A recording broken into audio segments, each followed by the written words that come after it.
एक शाम प्राची टीवी पर सीरियल देख रही होती है। तभी उसकी सास वहां आती है। अरे सीरियल में तो ऐसे मग्न है जैसे आज रात का खाना पड़ोसी आकर बनाएंगे। मुझे पता ही नहीं था आपने अपने बेटे की शादी पड़ोस में भी की हुई है। हैं? मतलब? मतलब इस घर में सारा काम बहू ही करती है, आप तो सिर्फ खर्राटे मारती हैं। अच्छा जी, फिलहाल तो तुम आराम फरमा रही हो, चलो जाओ, ये मेरे टीवी देखने का समय है। आहा, इसीलिए मुझे भगाया जा रहा है। सॉरी, अब तो बिल्कुल नहीं जाऊंगी। प्राची की इस बात पर दोनों सास बहू के बीच टीवी रिमोट के पीछे बच्चों जैसी छीना झपटी शुरू हो जाती है, जिसके बीच श्लोक भी काम से घर वापस आ जाता है। हाँ, आज मेरी चूहे बिल्ली की जोड़ी किस बात पर झगड़ रही है? अरे तेरे बीवी मुझे टीवी ही नहीं देखने दे रही। अरे तुम्हारी मम्मी मुझे खाना बनाने के लिए फोर्स कर रही है। अरे वाह, ऐसे बेतुके रीजन पर तो बच्चे भी झगड़ा नहीं करते। अरे मुझे कुछ मत बोल, सब इसने ही शुरू किया है। हाँ हाँ, जैसे आप तो बहुत दूध की धूली है ना। अरे बस दोनों चुप। प्राची जाओ, खाने की तैयारी करो। और माँ तुम छोड़ो, तुम्हें क्या बोलूं, शांति से अपना सीरियल देखो, मुझे दोबारा लड़ने की आवाज सुनाई नहीं देनी चाहिए।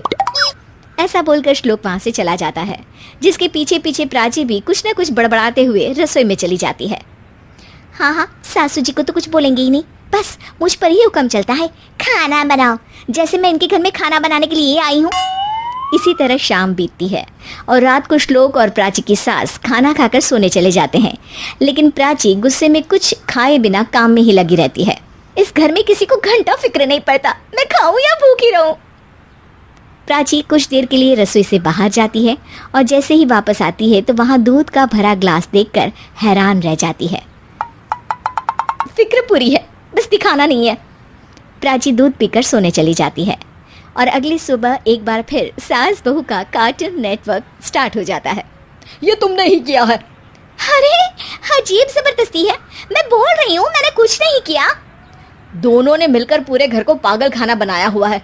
यहाँ कोई नॉर्मल इंसान तो रह ही नहीं सकता, इसीलिए अब पड़ोसी क्या रिश्तेदार भी घर आने से कतराते हैं। और सुन बेटे, तू भी चंगा, तेरी माँ भी चंगी, तेरी बीवी भी चंगी, रिश्तेदार। हाँ जी, आपको नहीं पता क्या, गंगाधर ही शक्तिमान है, रिश्तेदार ही। हाँ हाँ, बस समझ गया। कभी जानवरों जैसे लड़ेंगी तो कभी जुगलबंदी करेंगी। भाई मैं आप दोनों के बीच में नहीं फंसना चाहता। सास बहू की इस मनमौजी जोड़ी से परेशान होकर श्लोक अपना सिर खुजलाता वहां से चला जाता है। चलो अब मैं भी कीर्तन में जा रही हूँ। इस पर जैसे ही सास कमरे में अपना पर्स लेने जाती है तो वहां नाश्ते की प्लेट रखी देख मुस्कुराने लगती है और नाश्ता करके घर से बाहर निकलते हुए कुछ पैसे टेबल पर रख जाती है, जिसके कुछ देर बाद सिलेंडर वाला घर आता है।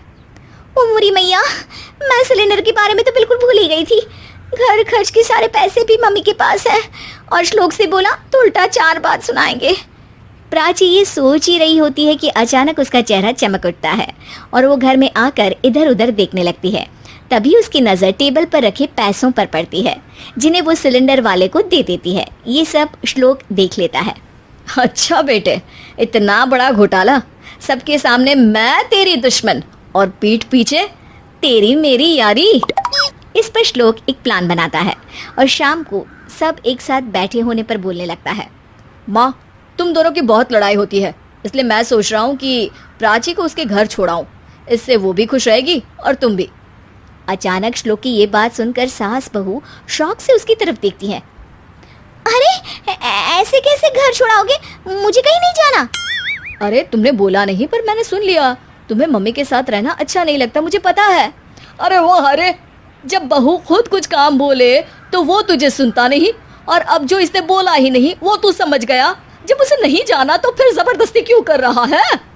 अच्छा, फिर आपको मौसी के घर छोड़ाता हूँ। बस अब आप दोनों एक घर में एक छत के नीचे नहीं रह सकती। मैं इस टॉम एंड जेरी की जोड़ी को और नहीं झेल सकता। है?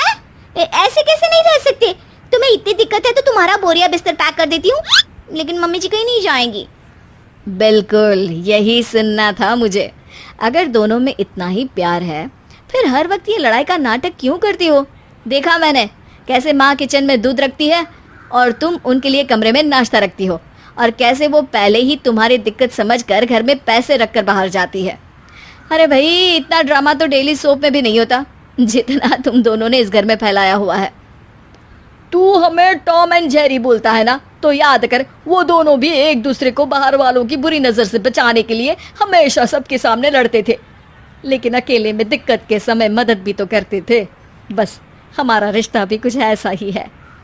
और वैसे भी अगर सास बहू में तू मैं नहीं होती तो दुनिया वालों को कहानियाँ कैसे मिलेंगी?